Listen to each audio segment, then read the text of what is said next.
Blog Talk Radio.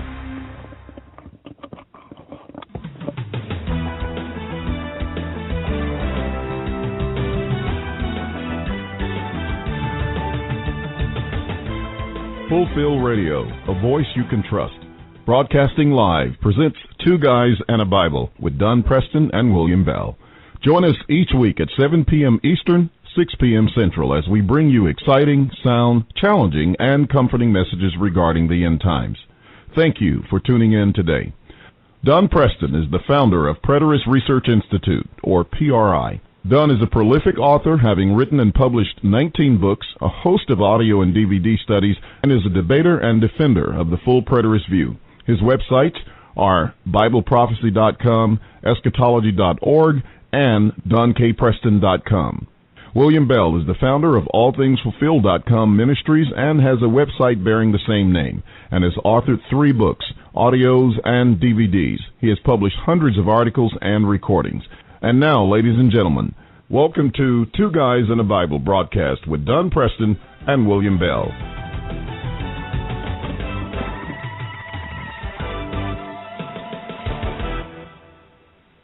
Good evening, Don. Good evening, William. I tell you, it's great to be back. It seemed like I've been gone for a year. Yeah, I can understand how that feels. We've both been away for a minute, and it's good to be back. Good to be back on the air and to be together and sharing information on our subject today. I'm going to be. Amen. Well, my time away was exciting. It was thrilling, and what have you. As you know, I was out of state. My daughter gave birth to a beautiful young little girl, and so that was a very joyous occasion, especially the fact that everyone is healthy and doing well. So we had a wonderful time. Well, that's great. I'm really thankful that your daughter is doing well and your granddaughter, so that's awesome. Is that the first little girl in the family? Well, certainly as far as my grandkids are concerned. Right, that's what I meant. No, excuse me. I'm going brain dead here, William. No, I actually have 2 other grandbabies who live in Oklahoma. Unfortunately, I never get to see them, but I do have 2 other granddaughters. And so this is my daughter's first girl. She has a little boy who's a preemie, and he's just a ball of fire, nonstop. Just the happiest little thing you've ever seen in your life, constantly laughing, constantly smiling and going on. So they're both pretty precious. Well, awesome. Well, I shared with people on the previous week about, a little bit about the trip to ETS, which was the reason for my being away. And but it was a great time. Thanks to you and Preterist Research Institute for the opportunity to be there. Once again, and we had some very good conversations. Things looked very positive, and I was very much encouraged. As a matter of fact, even more so than I had anticipated. So it was great overall, and we just had a good time. Well, I know you and I corresponded some during the time that you were up there, and I was very encouraged by the reports that you gave. And of course, the reception that you got there, William, with people coming by, visiting, some of whom were already full preterists, some who are partial preterists, but who are open-minded, and more people who are at least open to listening to the preterist view, just simply puts a lie to all of the claims of those who are so adamantly opposed to covenant eschatology, that the preterist movement is just a tiny little thing, nothing to worry about. And of course, as an article that you've written, it's not posted yet, but will be shortly. But as you very well point out in the article that you've written, if the preterist movement is so small, so insignificant, so unworthy of anyone's attention, why in the world are all of these folks who are out there in the blogosphere spending such incredible amounts of time dedicated to trying to refute us insignificant little folks? Yeah, it doesn't make much sense if something is just trivial, kind of like I expressed in the article. It's just a gnat on an elephant's back. Why would you spend your time doing that? I don't think an elephant would be bothered about something like that, right? I don't think so, but obviously we're bothering someone. Absolutely, and that is the bottom line. It's because it is making an impact. I shared with you just a few minutes before we came on, when we had a conversation earlier today, about this very nice lady that I spoke to who had ordered, one of my little books on Kindle, and when we had our conversation, we just, I called her and we had a very good conversation. I think it was on Saturday maybe when I spoke to her. And I just, asked her because she said she was, kind of alone and she had attended a class. So I asked her, how did she come about learning about fulfilled eschatology? And she said that, well, first thing, she went to a class. She attended a class where they taught 4 views on the end time. And then, that I'm sure that was the post-millennial, the premillennial, et cetera, and partial and fulfilled, et cetera, all millennial view, et cetera. So she said when she came out of that class, she had heard about R.C. Sproul. And so she got his book and she read R.C. Sproul. Having read that I think led her to maybe Kenneth Gentry's book, Before Jerusalem Fell. And then after having read that, she started looking. She said, wait a minute. She said, something's not consistent here. How can you be a partial preterist? And she said, it just made sense to her to become a full preterist after what she had been exposed to. And that just shows another example, Don, of how people are finding their way to full preterism and discovering it. They're reading the partial preterist material. They are listening to it, and, they're just reasoning within their own mind. Something's not making sense, and they just take it to the next logical step. Well, that's exactly right, William, and as you express in this yet unpublished article, and as I have heard countless individuals say, and let me just give a real brief history, one of which you mentioned in your article that will be published very shortly. I was at a debate between Gary DeMar and Thomas Ice in Fairview, Oklahoma in 1997. Thomas Ice got up and very pointedly said to Gary DeMar, if you are consistent with the arguments you're offering right now, then you must become a full preterist like some have done. And he looked right straight at me. Come to find out, he knew who I was. I didn't know at the time that he knew who I was. But be that as it may, here's Thomas Ice, dispensationalist, understanding that the logical implication of what Gary DeMar was saying and is saying is, in fact, full preterist view. Now, folks like Joel McDermott can rant and rave against that kind of claim being made by Thomas Ice and say, no, it's not true. But, of course, it's obviously true. If you honor the time statements of Scripture, if you honor the covenantal framework of Scripture, which Dominion has claimed to do, but of course they clearly don't in the proper way. But be that as it may, the world at large, the theological world at large can very clearly see that if you're consistent with what Kenneth Gentry says, if you're consistent with what Gary DeMar says, and by the way, I've had any number of people that have purchased Joel McDermott's book from me, Jesus v. Jerusalem, which is available on both of my websites. They have purchased his book from me, read the book, contacted me and said, wait a minute, I thought this guy was supposed to be a partial preterist.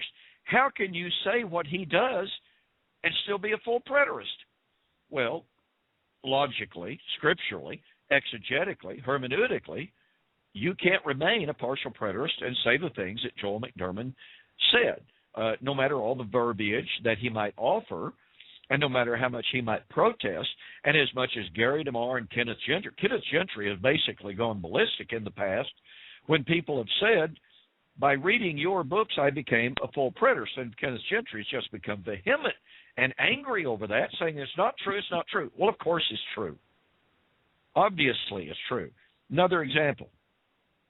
Some years ago, I was contacted by a gentleman, George Mahana. He was the editor of a book, In Defense of the Future, I believe is the name of it. The book was written by a compilation of authors from the Oneness Pentecostal Fellowship, And it was written against preterism, and they were lumping virtually all preterists together. And in this book, one of the authors, by the name of David Norris, who is a very, very prominent member in the Oneness Pentecostal movement, made the comment in his article that it is undeniable that if a person follows the logic of Gentry and DeMar and the partial preterists, that they will wind up being full preterists.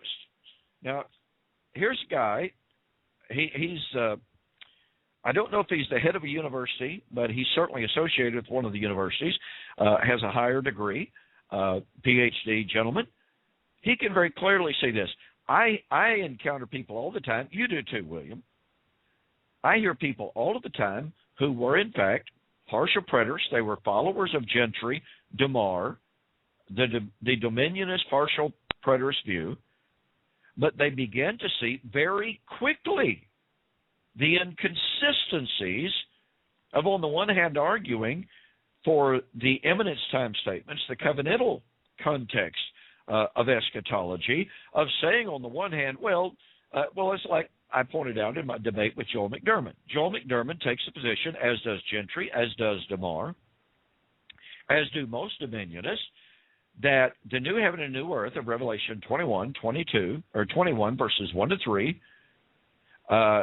which is described as the world in which there is no more pain, no more sorrow, no more tears, and no more death.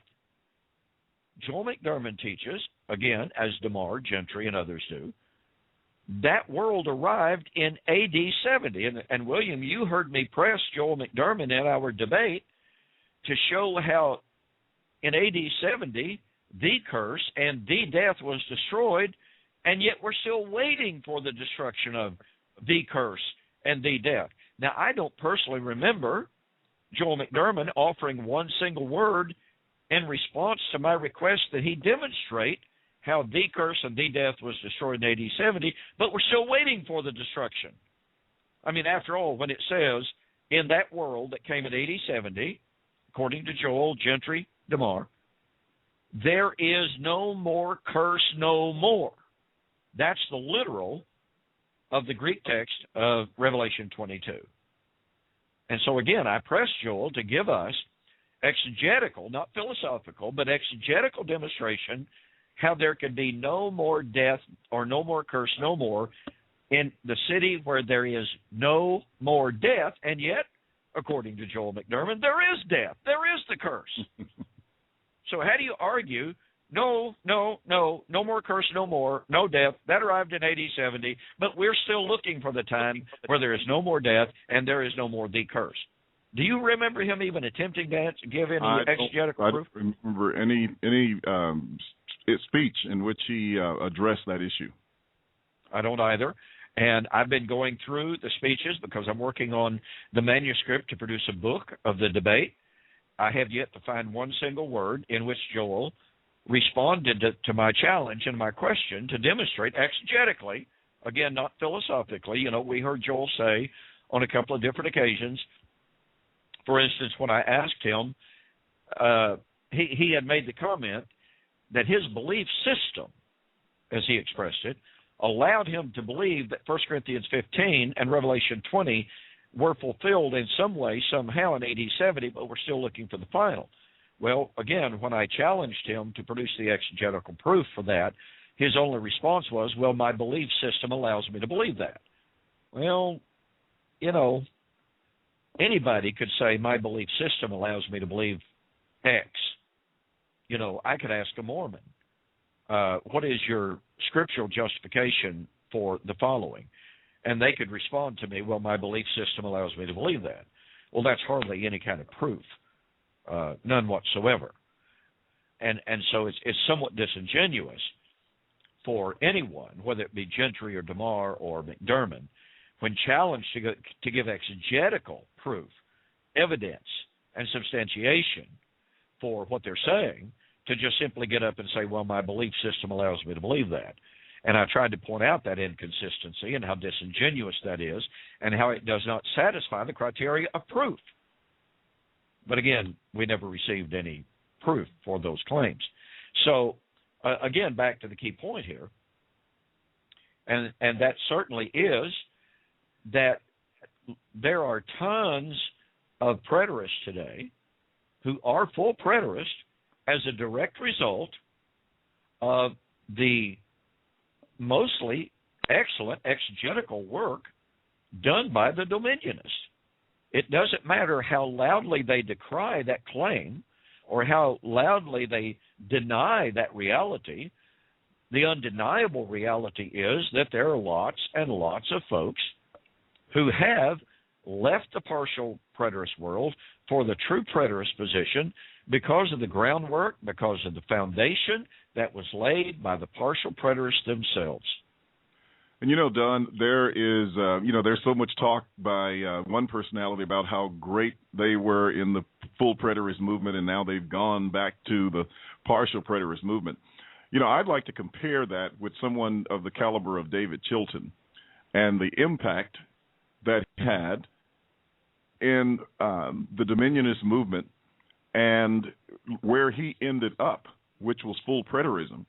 And Absolutely. The continued influence that his writings have, the scholarship that David had, and the fact that when he did, his demeanor about where he left was totally different than the kind of my goodness gracious conversation that we're getting from someone who claimed to have been all that in a bag of chips, so to speak. And I'm not denying that they, is a great person. From the standpoint of their intellect, et cetera. But when you look at how they're conducting themselves, just based on that, and then compare that with the behavior of David Chilton, there is just no match. He was a gentleman from the word go. There's no question about that. You're making a tremendously valid point, William, and I would like to just build on that. Several of those who are former preterists are now making the claim that their ugliness, their unchristian behavior, manifested itself, that they finally woke up, and when they were still preterists, they woke up to the bitterness of their soul, the ugliness of their rhetoric, of how awful they were acting toward the, quote, orthodox world. And they realized they were not acting as Christians should, and they came to realize, ostensibly, that it was their preterist views that were turning them into such ugly, hateful, angry-spirited people. Wow. I read the current writings from those individuals, and William, I'm seeing more anger, more bitterness, more absolute poison coming from the pen of those individuals. Now, if preterism was causing their rancor, their anger, their bitterness, their poisonous attitude, then should not their abandonment of the full preterist view, should it not have turned them into gracious, loving, kind, patient types of individuals? I mean, after all, they've left that, which ostensibly called. On the opposite side, all of us who have remained such should be in worse condition than they. Oh, obviously so. As far as our demeanor and what we write, et cetera. And yet, I'm not seeing. Oh, no, let's be blunt. Certainly there are some folks in the preterist community, and I've personally corresponded with some of them and asked them to tone down the rhetoric because anger, bitterness, poison is not conducive to learning. It's not proper in Christian dialogue and Christian debate. You and I both feel very, very strongly about that. A person can express themselves vigorously. They can express themselves strongly, but they can do so without being unchristian and name-calling and calling people's motives into question, calling their integrity into question, et cetera, et cetera. And again, I emphasize that so very, very much. But for instance, just recently on the blog of one of these former preterists, a gentleman wrote an article about me in which he stated some blatant, absolute falsehoods. Well, I'll just call them by what we call them in Oklahoma. They were outright blatant lies. What was interesting to me is that the owner of the blog and his sidekick chimed in and agreed that what the gentleman posted was not true, was absolutely not true. Now, you would have thought, William, this is the way I look at this. You would have thought that the owner of the blog, who is one of them who chimed in, to take note that what was being charged against me was absolutely false. It was in fact not true at all. I think I recall the point that you're making. Go ahead. I'm sorry to interrupt you. That's fine. But you would have thought that the owner of the blog and the moderator of the blog, both of whom, as it were, came to my defense, noting that the charge was false, you would have thought that they would have removed that article because of Christian integrity that says we are not going to allow an article making blatantly false lies against someone, even though we disagree with this person's theology, as they do mine, obviously. But we are not going to allow lies to be told against someone, don't care who it is. It doesn't matter if it's me or you or whoever. We're not going to allow lies to be told. I emailed the owner of the blog, pointing out how absolutely inexcusable it was, because to my knowledge, the article has not yet been removed and will not be removed, and asked, what kind of response is it? What kind of action is it that allows a blog article that is acknowledged to be by him a blatant lie to remain on the forum, publicly aware or available to the public? His response to me was, we believe in open dialogue. That's not the point. Open dialogue does not allow falsehoods. Christian open dialogue would not tolerate the posting of lies. And of course, this individual said to me, well, Don, have you seen some of the posts, that were made about me and made to me on your Facebook page? Well, I've got to be really, really honest here. I don't read very many of the comments on my Facebook page, so I was unaware of what had been said. But my response to him was, number one, if I were aware of it, or I wasn't aware of it. Number two, if I were aware of it, I would not allow unchristian remarks to continue to be made. I would call them down because I do not believe in that kind of conduct, and he knows it. So I appealed to him again to remove the article, or I called his attention to the fact, I should say. I called his attention to the fact that it's absolutely inexcusable to allow an article that he knows without a question whatsoever that the author told a blatant lie about me.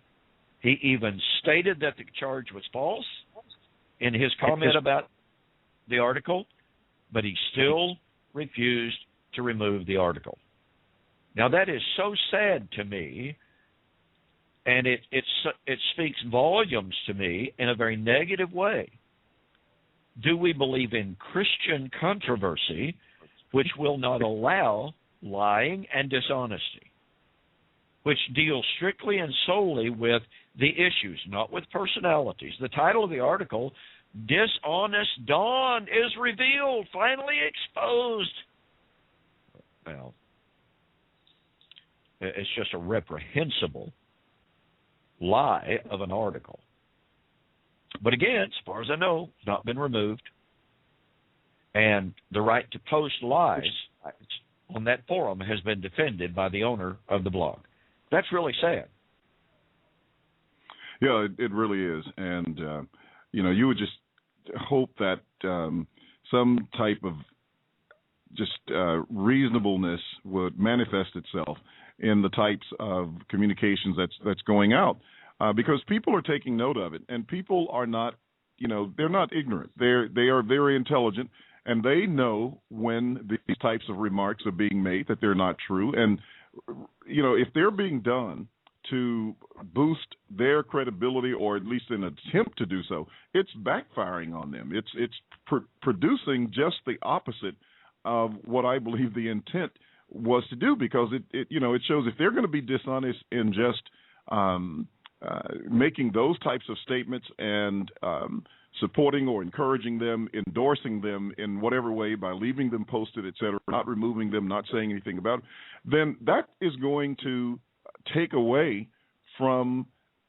anything that they're saying about even the scriptures, because it's showing that there is not a willingness to even be fair in the handling of things that everyone can really see is not the case. And so I think if you're not going to be honest in dealing with people, how do we know you're going to be honest in dealing with Scripture? In other words, yep, absolutely, that's exactly it. I was the article that you had referenced before. I actually posted it a moment ago. Wow. So for those who are listening, you can go to fulfillradio.com after the broadcast, of course, unless you are fairly decent at multitasking. But you can go there and you can read the article. There was one, point I wanted to make, and this comes directly from the comments of Joel McDermott. He talks about that only a few people are reading their version of partial preterism and coming to the conclusion of full preterism. He said it's just a few, and his words are that they are doing so in an effort to learn as much about preterism as possible. And then, in so doing, his statements to me were just, I just found them so interesting and just amusing almost. But he says, in that attempt to learn as much as they can about preterism, eventually they find the full preterist. And he says, whether in the name of consistency or whatever, a few of our readers don't know when to stop. Now, to me, that also casts aspersion on the readers. I don't know how I would feel if somebody's saying that about me, if I'm one of your loyal readers, and then you're putting out language saying, I don't know when to stop, as though, maybe I'm kind of imbalanced in mind or something. And then he goes on to say, this phenomenon occurs very infrequently, but it's happened enough. Now, how is it that it's just a few, but at the same time, it's happened enough that there's some public knowledge about it, and rather than being such an insignificant thing, he says, this creates a problem. So how can they sit there and say that full preterism is having no impact, that it's an insignificant, blip on a wall, and at the same time, it's creating a problem? Well, just as I kind of point out in the article, that speaks volumes about the influence and the impact of full preterism. I couldn't help but think as you were reading that, because I had not read those comments until I perused your article before we came on the air. But that reminds me of what happened several years ago. I sat and watched a panel of, quote, prophecy experts, including Thomas Ice and a couple of other gentlemen, and they were talking about trends in prophecy, trends in prophetic studies, et cetera, And Thomas Ice spoke up, and he said, well, I tell you what, there's something going on in the Christian world that you would not believe. He said, if somebody would have told me that was going to happen, I just simply would not have believed it. Now, I'm paraphrasing, obviously. But he said, pardon me, there are people out there who are actually starting to believe that it's all over, that it's all fulfilled. Now, here's what Thomas Ice said. Thomas Ice said, it's spreading like wildfire. Now, this is an interesting observation to me, William. Here's Joel McDermott, who, in an effort to disparage the covenant eschatology movement, in a very recent article on American Vision, says that the preterist movement is just so small, so insignificant, as to be virtually worthy of no attention, which, again, raises the issue, then why give it any attention? Oh, we all know why, don't we? Because of money. That's another issue. But here is Joel McDermott, who said that the preterist movement is just so tiny, almost inconsequential. Thomas Ice said it's spreading like wildfire. And William, you and I are both aware of several books that have been written. Among them, Ice and LaHaye wrote a book entitled End Times Controversy. And let me see here. In the Reformed community, which is comprised, generally speaking, of the amillennial as well as the postmillennial view, just a few years ago, William, a book was written, When Shall These Things Be? Let's see, Kenneth Gentry had a chapter in it. Now, this is the same Kenneth Gentry that likes to write articles against covenant eschatology but refuses to debate it. And here, and you, as you well know, William, this is a rather large book. Dedicated, yes, both of them are. Yeah, dedicated to the refutation of this absolutely so small, so insignificant, so meaningless movement. And yet they solicited and recruited some of the top scholars within the dominionist partial preterist world, and then again including the amillennial as well as the postmillennial world. And of course, you and I are very well aware of the incredible self-contradictions between the authors of that book. I mean, it's just it is a study of illogic. It is a study of contradiction. It is a study of bad hermeneutic. That book is. Well, so once again, it raises this question.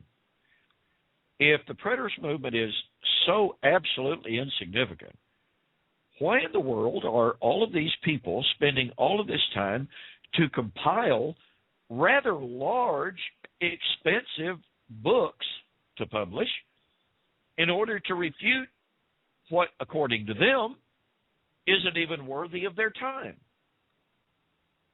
You know, this is very clearly a logical inconsistency among the non-preterist world. On the one hand, we are insignificant. We're not worth their time. But boy, oh boy, oh boy, do they ever spend an awful lot of time thinking about us, writing about us, speaking against us? Why? Oh, absolutely. Well, let me read the quotes from each of the books. This is When Shall These Things Be? A Reformed Response to Hyperpreterism, edited by Keith A. Matheson. Recent years, this is in the editor's introduction, recent years have witnessed the rapid spread in certain circles of a system of theology that can best be described... Wait a minute, William, I got to interrupt you there. Yeah. The rapid spread. Okay, go ahead. Yes. Rapid spread in certain circles of a system of theology that can best be described as hyperpreterism. And so he goes on to describe that. But, you know, that's the first sentence in the editorial introduction, that it is the rapid spread. Now, let's go to End Times Controversy. Many Bible-believing Christians find it astounding, and this is the introduction as well by Tim LaHaye. Many Bible-believing Christians find it astounding that anyone would teach that our Lord Jesus Christ has already returned to this earth and that we are now living in the kingdom age predicted throughout the Bible. Yet that is what preterists believe and teach. And, surprisingly, their numbers are growing. Not because their arguments for what they are trying to believe are so convincing, but because many of their new followers have only heard one side of the argument. Can you imagine? Oh, when I read that comment some years ago when the book very first came out, I thought, what a ludicrous and I want to be kind here, but what a ludicrous thing to be written when, in fact, the only thing that the public has heard was, in fact, one side, which is the dispensational perspective. And yet here they have the temerity to say, well, the only reason people are becoming preterists is because they've never really heard the dispensational view. Well, that's really, excuse me, but that's nonsense. Yeah. All they've ever heard is dispensationalism, and now they're discovering the weakness. That's exactly right. All they've ever heard is the all-millennial world. All they've ever heard is the post-millennial view. But all of a sudden, they're seeing the consistency, the harmony, and the beauty of the true preterist view, and they're going, there it is. That's the answer that I've been looking for. Hey, William, might I suggest, we've had a good bit to say about that. Let's switch gears because, on the last program that we had together, we had begun a review of my book, From Torah to Telos, the Passing of the Law of Moses. The article was written by a friend of mine named Glenn Edmiston, who takes the position that the law passed away at the cross. And, of course, I take the view, as you do, that the law of Moses did not pass away until AD 70 at the fulfillment of all things found in the law. Now, we had a lot of things to say in that very first program, and I had promised some people that we'd talk about it tonight. That's why I interrupted you, so that we could let suffice what we had already said about the partial preterist world and some of the things that are being said out there. But again, I had promised that we would discuss some more Glenn Edmiston's article. One of the points that he makes in the article, William, it is a point that you and I have heard over and over and over again. It is an argument that Kurt Simmons made when I had my written debate with him.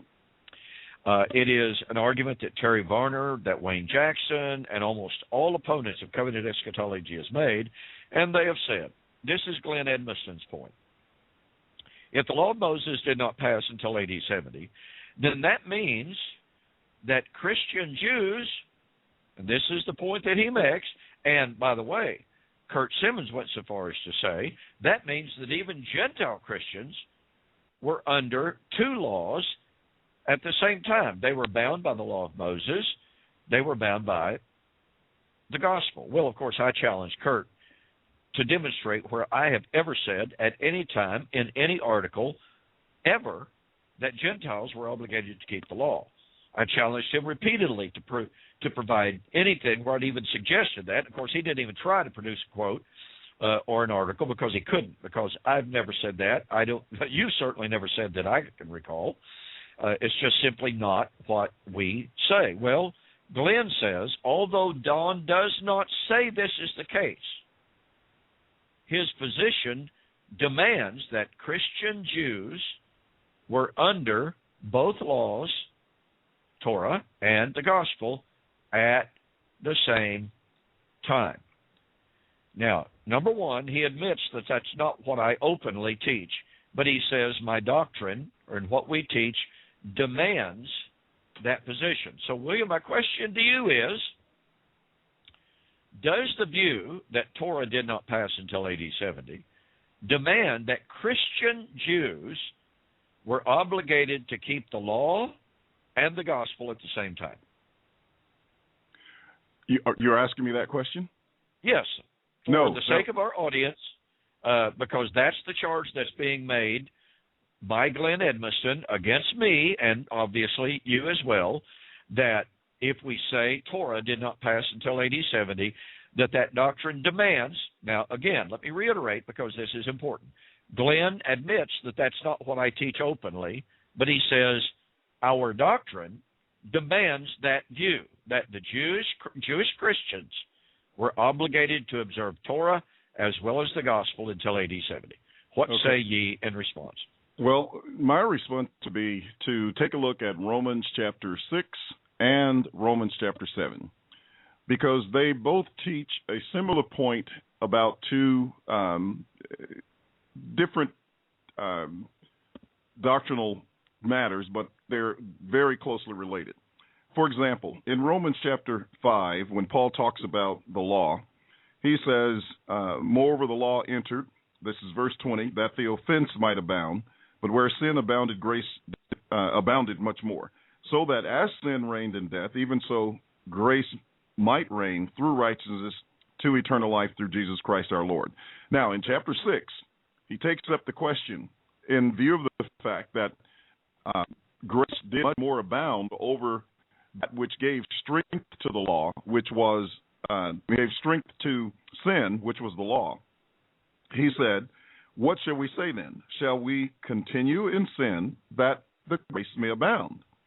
Certainly not. How shall we who died to sin? Now, Don, I don't think there's anyone in the partial preterist movement, even in the futurist movement, who would misunderstand the concept of dying to sin in this context.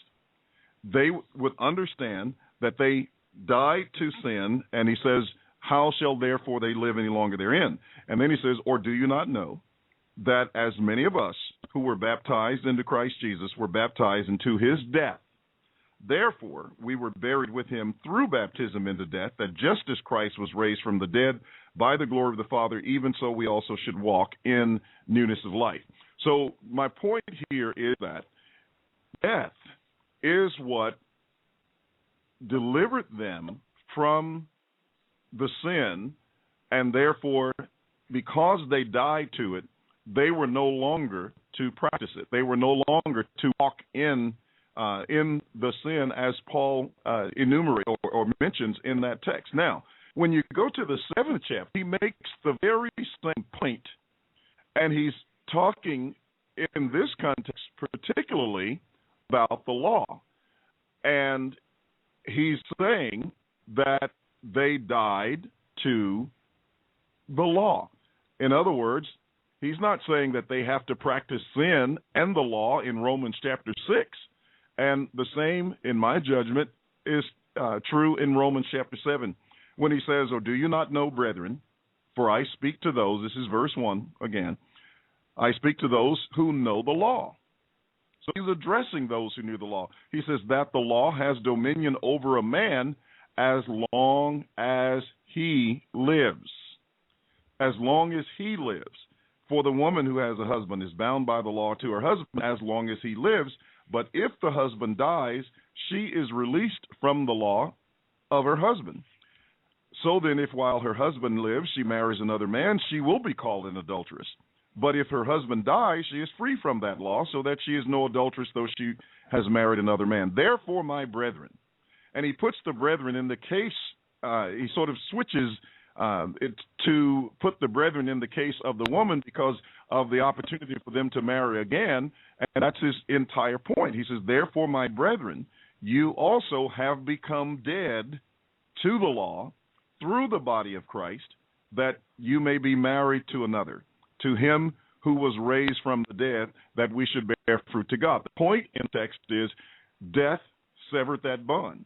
They died to the law, and therefore the bond was severed so that they have the right and therefore the opportunity to marry another. Not to be married to two, which the text says that's not what should be taking place, but to marry another, even to him who was raised from the dead. And so in verse 6, I'll just read that and then I'll stop here.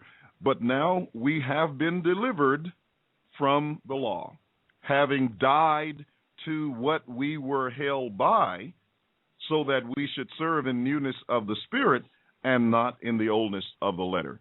So death clearly became that line of demarcation, and that's what I understand the text to be saying, that demonstrates how to get around that problem. I mean, Paul addressed it right there in the book of Romans.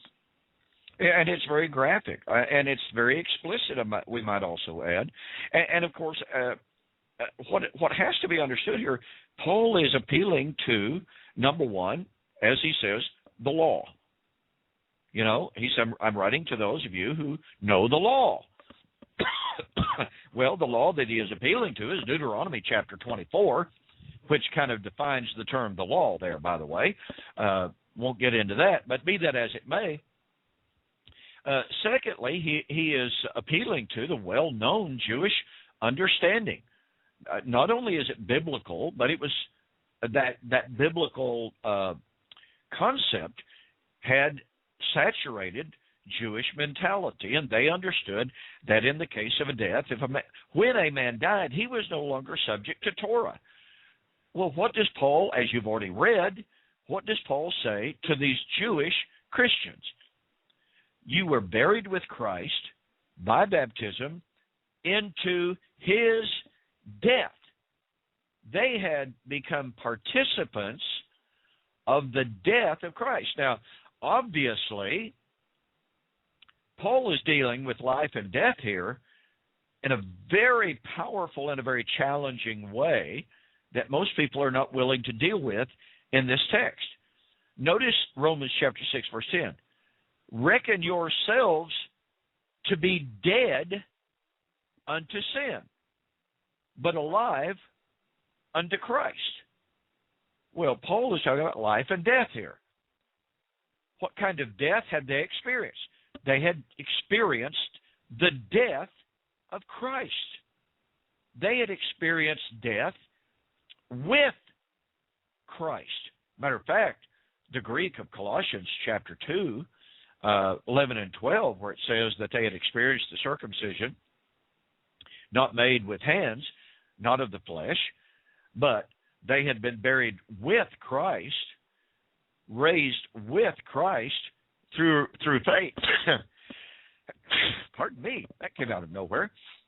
And the Greek there, as well as the Greek in Romans chapter 6, buried with Christ in baptism, raised with Christ. The point being, and I believe it was W.D. Davies made the comment some years ago in Paul in the Gospel, that the force of the Greek language there is extremely graphic. That for Paul, the believer's union with Christ in baptism was in fact the retelling, the redoing of the death, the burial, and the resurrection of Jesus. That Paul did not see it in some abstract metaphysical sense. He saw it as the concrete recreation of the death, burial, and resurrection of Jesus Christ. Now, very clearly, these people, nor we are not physically killed. We do not physically die. We are physically buried in the water of baptism, physically raised, but that's not even Paul's point, I'm convinced, because in Colossians chapter 2, he says you were raised through faith in the operation of God. Well, the raising there is an act of faith. It is a faith function. While I do not deny for a moment that the act of coming out of the water symbolizes that, the being raised through faith has to do with the spiritual raising through faith, I am convinced. But again, the whole point of it is, for our discussion tonight, that Paul is very, very clear, very emphatic in stating that those Christians, those Jewish Christians, had joined with Christ in his death. And as he emphatically says twice, you read the text, those Jewish Christians had died to the law. Now, it seems to me, William, not to be facetious, but it seems to me that there's a tremendous difference between, and I pointed this out in my written debate with Kurt Simmons, it seems to me that there's a tremendous difference between dying to something and that something itself dying. And here's an illustration that I gave, and I've shared this illustration with a lot of people. They have invariably said that to them, this cleared the air. I gave the illustration in my debate with Kurt. He never responded one single word to it. Literally, not one word. But to me, this perfectly illustrates the difference between dying to the law and the law dying. We have both a subjective dying and an objective death. And here, again, is the illustration. all during the 70s and 80s, there was what is known as the Berlin Wall, the dividing line between East and West Berlin. In the eastern sector of Germany, there was communism, there was oppression, there was a lack of freedom. In West Berlin, there was freedom, there was liberty. And the folks, you know, what was always strange, William, you never, ever saw anybody trying to climb over, under, around, or through the Berlin Wall to get into East Berlin to enjoy that life. Never. But countless thousands of people made the attempt to go over, under, around, or through that wall. Now, here's the question that I posed in my debate with Kurt, and that I posed to individuals who fail to recognize the difference between dying to the law or the law dying. I posed the question, imagine that you live in East Berlin, and you plan and you scheme to escape that bondage. And you make it through pure blind dumb luck or through good planning or whatever. You make it. You escape. So the question is, when you manage to escape from East Berlin, did communism die that day? Did the objective, concrete system of communism in East Berlin, did it die the day you made it over the wall? Well, I think anyone can see how ridiculous it would be to say, well, of course, East Berlin fell the day one individual got over the wall or under it or through it. No, that's not what happened. They died to the law when they made it over the wall, but the law didn't die. However, and boy, I remember those graphic images, William, when the wall came down and the East Berlin communist government dissolved and resigned. Now, William, I think anyone can see the difference in that illustration, can see the difference between saying a person died to the law, died to communism the day they got over the wall, and saying that the objective law of communism, of East Berlin communism, died when that government resigned and abolished the communist constitution. Now, notice what happens in 2 Corinthians chapter 3. In 2 Corinthians chapter 3, 7 and following, Paul uses the present active indicative of the Greek to speak of the law that was, when he wrote, passing away.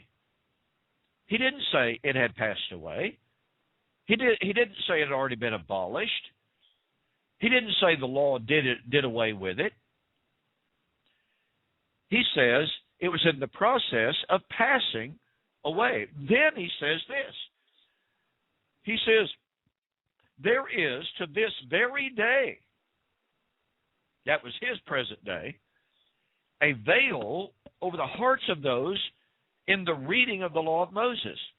But when that person, here's an individual, here's this one person who believes, when that person turns to the Lord, the veil is taken away.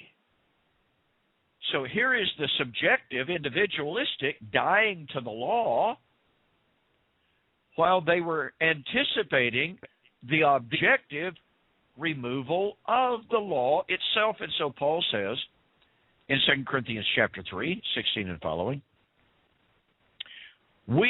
there is a collective there, we are all, in other words, being transformed, present active indicative, being transformed from glory, that's the old covenant glory, to glory, the new covenant glory.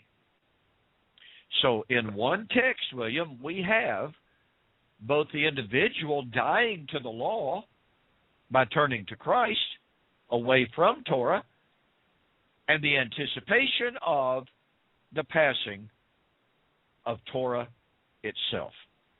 Now, to me, that's just really, really definitive, and it completely falsifies this charge, this claim, that if the law didn't pass away until AD 70, that two laws had to be in effect at the same time. Well, yes, two laws were in effect at the same time.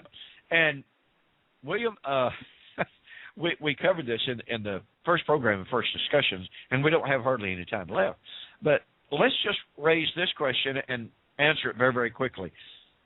Is it impossible for God to have two systems in place for two separate people at the same time? William, are you there? Hello, William.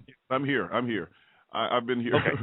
Well, I had my mic off because actually I got disconnected for quite some time, and I'm not sure if all your comments were on. But I heard your question. Let me go ahead and address that very quickly, and then we can go back.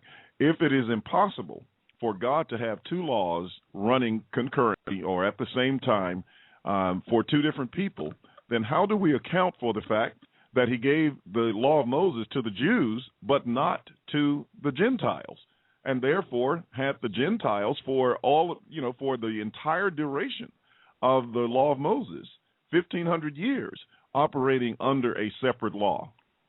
Now, that would be my first... And doesn't this argument mean that there can only be one law in effect at one time? Absolutely. Doesn't this argument mean, William, that the Gentiles had to be under Torah? That's correct. That's exactly what they would be backed into, taking that position.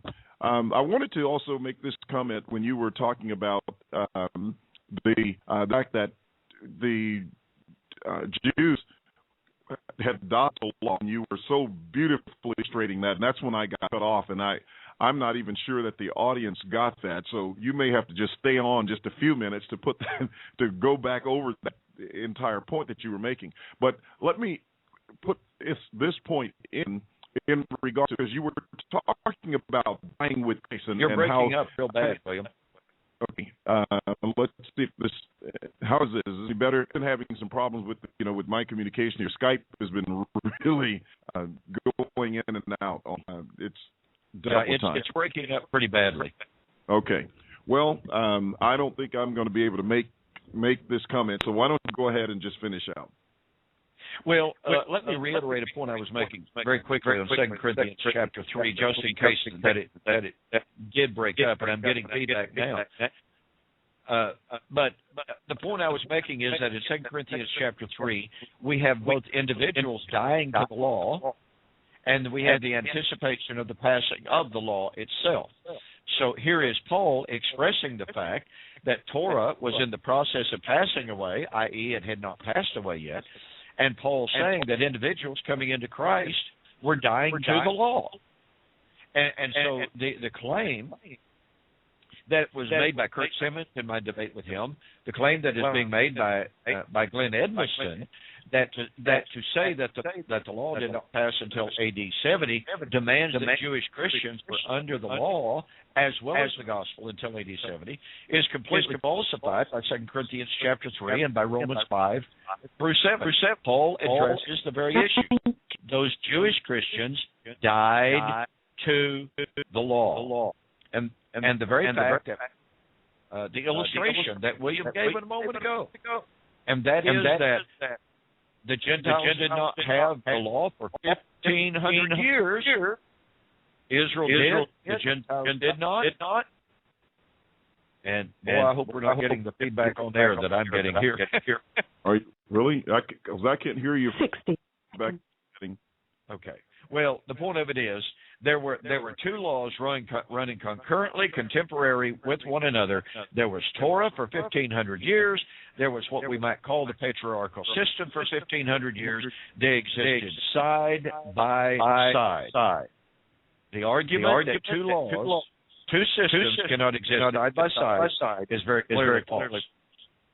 Yes, and I'll just try to get this point in very quickly. Consider the fact that Jesus was born of a woman made under the law. When he died to the law. And that's the death that you were explaining earlier that we are baptized into, and especially those in the first century were baptized into his death. All right. Absolutely. Well, with that, ladies and gentlemen, we're just about out of time, and we certainly appreciate you being with us today. We were very grateful to be back together and on the air with you. And, Don, any closing comments from you? No, I think that'll do it. Good night. God bless. God bless. All right. Well, good night, everyone. We look forward to being back with you on next week. And in the meantime, I'm going to be working on more technical issues to see if we get a quality program here before too long. Thanks a lot. Have a good night. God bless. Thank you for joining the Two Guys in a Bible radio broadcast. On behalf of Don Preston and myself, we'd like to say have a very pleasant day, and may God bless. Until next time, we'll see you on Fulfill Radio, a voice you can trust.